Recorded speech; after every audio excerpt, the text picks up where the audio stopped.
Bien, bonjour à tous, c'est Thierry. Allez, on se retrouve pour une petite vidéo. Alors c'est là, je crois, la première que je vais faire sur mon Mac.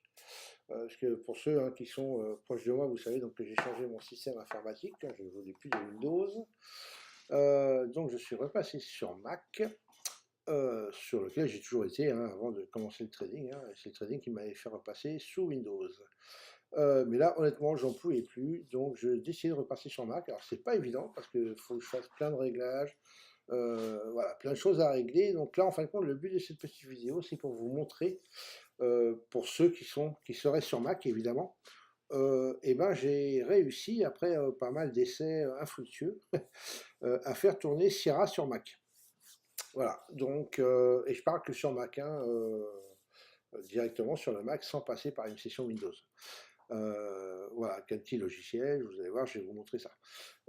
Avant de vous montrer, donc pour Sierra, juste je voulais vous dire, regardez avec Mac, pour ceux qui disent avec un iMac, parce que j'ai un iMac 27 pouces, là, les derniers sortis, et ben vous allez voir que si je vais dans mes moniteurs, ici, et ben qu'il est tout à fait possible, voilà, j'ai 4 écrans de plus de connectés, hein, le gros ici, donc c'est mon écran principal, donc c'est le Mac, et vous avez 4 écrans à côté qui sont connectés au Mac, ce qui fait que ça me fait un total de 5 écrans.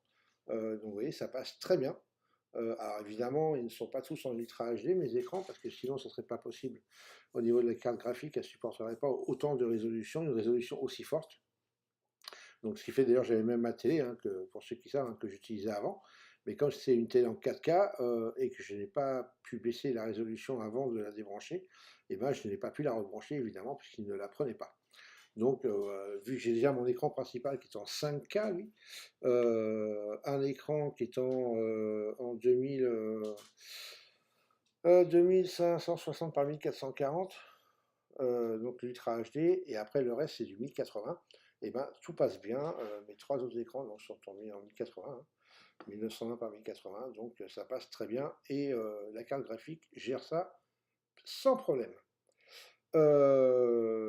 Voilà, donc ça pour ce qui est des écrans. Donc pour ceux qui disent ouais comment, ben, à ce moment-là, si vous êtes intéressé, envoyez-moi un petit message et un petit mail, et puis je vous expliquerai comment j'ai fait. Allez, on va passer au but de la vidéo de Sierra. Donc Sierra Shot, en fin de compte, j'ai utilisé quoi? Un petit logiciel qui s'appelle Crossover, que vous voyez ici dans mon doc, qui permet, quand on l'ouvre, vous voyez, Sierra donc est ici, et ben je peux donc recréer, installer une application Windows ici en cliquant sur celui-là. Vous mettez un nom et après vous allez chercher un exécutable. Vous pouvez sélectionner un programme déjà là, ici, ou alors bah, vous sélectionnez une bouteille qui est déjà faite, donc avec un Windows, avec ceci, avec cela. Moi j'avais essayé avec Groupie, mais ça ne fonctionne pas. J'avais fait, donc Serachart, ça fonctionne. Le Strucker MP, c'est un petit logiciel pour mon jeu. Ça fonctionne pas. Ça fonctionne, mais le problème c'est que je peux pas lui indiquer le bon chemin du jeu. Donc voilà, il y a des choses qui sont pas forcément compatibles à 100%. Donc il faut tester. Et si ça marche, bah tant mieux. Et si ça marche pas, bah tant pis, on cherche autre chose. Donc voilà, avec un autre logiciel, j'avais essayé, ça ne fonctionnait pas pareil, c'est pas bien. Donc là, c'est une installation neuve que j'ai fait. Donc ça, ce petit logiciel émule en fin de compte un C Drive où il rentre, donc il fait l'installation de Sierra Chart comme si vous installiez sur un Windows. Voilà, sauf que là, évidemment, je ne quitte pas mon Mac et c'est quand même plutôt pas mal.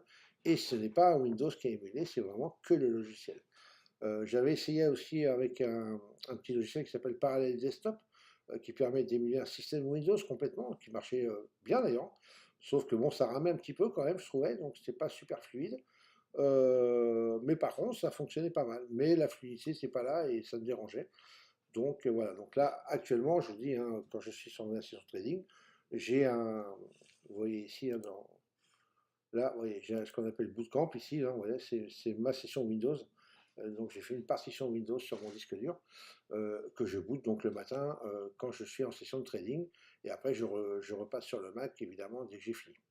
Donc, vu que je voudrais essayer aussi, pareil, de supprimer ça au fur et à mesure, doucement, tranquillement, et ben, j'essaye d'installer les logiciels quand même qui me servent sur Windows actuellement, et d'essayer de les faire fonctionner sur Mac. Donc, voilà, ça prend du temps.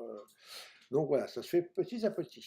Donc, bah, je vais vous montrer comme quoi, en fin de compte, Sierra fonctionne. Donc, vous voyez, il est dans mon dock ici, hein, Sierra Chart. Donc, je vais le lancer. Donc, je le lance comme si vous le lanciez dans Windows, vous voyez.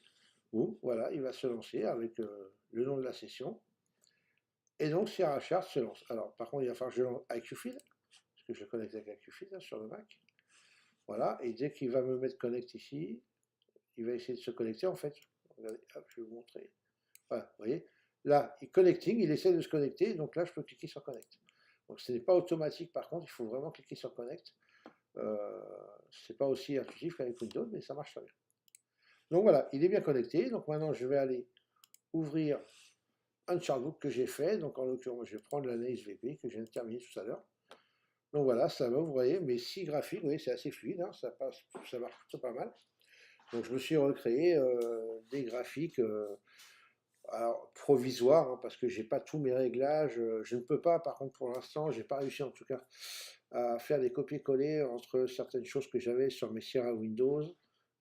Sur ce Sierra-là, ça ne fonctionne pas, je ne peux pas copier-coller, je ne sais pas pourquoi encore. Donc je vais voir, je vais voir ça au fur et à mesure. Donc en attendant, bah, je recrée mes graphiques, ça me fait retravailler un petit peu moi aussi. Et puis comme ça me permet de voir un petit peu ce qu'il y a eu de nouveau dans les settings où j'ai plus forcément l'habitude d'aller. Donc voilà, vous voyez que ça marche plutôt pas mal. Donc là, un graphique 30 minutes, pardon, un graphique 30 minutes avec le volume profile, hein, comme on a l'habitude d'avoir ici. Voilà, avec VWAP et les graphiques bougies et le volume profile journalier, et donc 300 jours sur la droite. 300 ou 500, peu importe. Hein. Donc voilà, vous voyez, quand je veux mettre en grand, pouf, je mets en grand, hein, vous voyez, c'est fluide. Ça marche plutôt pas mal, vraiment, je suis assez content. Donc, enfin, je suis même plutôt très content d'ailleurs. Voilà, donc comme ça me permet de pouvoir refaire des petites vidéos sans repasser sur Windows, parce que sur Windows, par contre, je n'ai pas Camtasia, maintenant j'ai que Camtasia par Mac.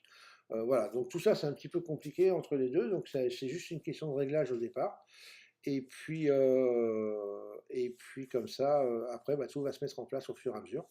Voilà, donc si vous avez des questions pour ceux qui ont un Mac pardon, et qui veulent voir voilà, des précisions, bah, à ce moment-là, vous m'envoyez un petit mail, il n'y a aucun souci, je vous répondrai, ou un petit message sous la vidéo. Et puis, il n'y a pas de problème, je ferai ça. Je vous dirai en tout cas comment moi j'ai fait, et puis vous essaierez à votre tour voir si ça fonctionne. Voilà les amis, bah écoutez, c'est un petit peu près tout. Alors maintenant, vu que il va falloir que je cherche le bouton pour arrêter la vidéo, je ne sais pas où il a disparu. Donc bah il va falloir que je me mette ici, je peux le faire là. Voilà, ici, ok. Donc voilà, bah, je vous souhaite une bonne soirée sur ce, et puis bah, bonne fin de semaine, bah, bonne semaine on va dire, parce que moi c'est pareil, je commence demain. Donc bonne semaine de trading, et puis je vous dis à bientôt pour une prochaine vidéo d'analyse. Ciao, ciao.